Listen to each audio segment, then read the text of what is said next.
Charan! Ready na ating mga sangkap. Magluluto tayo ng instant noodles. May 3 noodles tayo dyan. Ating iboboil muna siya. Tsaka hindi natin isala yung seasoning niya sa loob. Iboboil lang natin siya. Ayan na. Hintayin lang natin.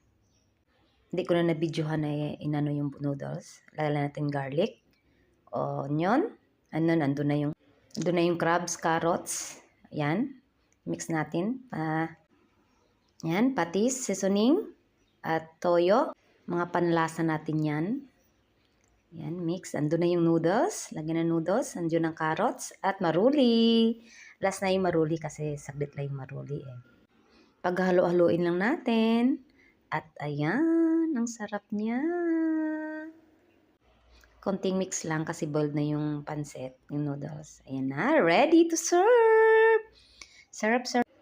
Yan, Mikel, happy birthday! Nam